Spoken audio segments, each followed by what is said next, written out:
Button खोली हाना राजा जी, रुसल मनवा के मनाली हा राजा जी।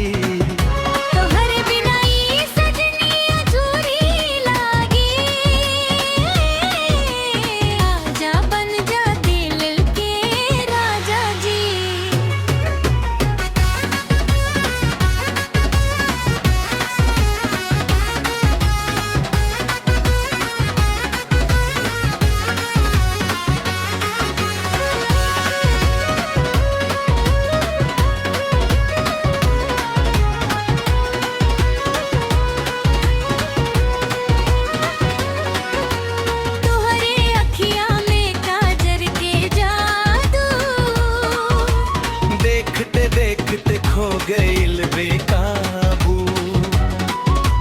चूड़ी खन के पायलिया बोले, तोहरे संग लगे हर सपना पूरा हो रे। हंस के जब तू अखियां मिलावेला, दिलवा हमर जोर जोर धड़कावेला। सांस में बसल तोहार खुशबू, प्यार के मौसम बन जाला शुरू।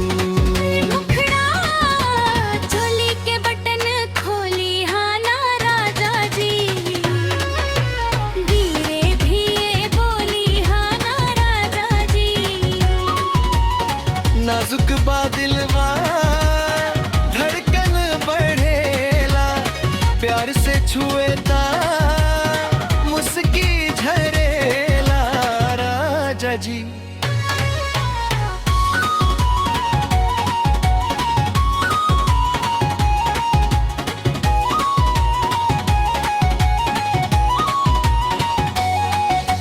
चांदनी रातिया सजल अंगनवा,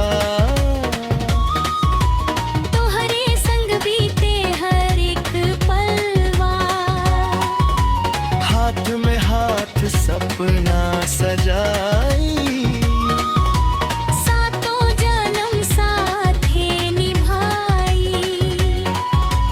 रंगवा मोहब्बत के चढ़ गईल गाल पर, नाम लिखाइल बादल के दीवाल पर।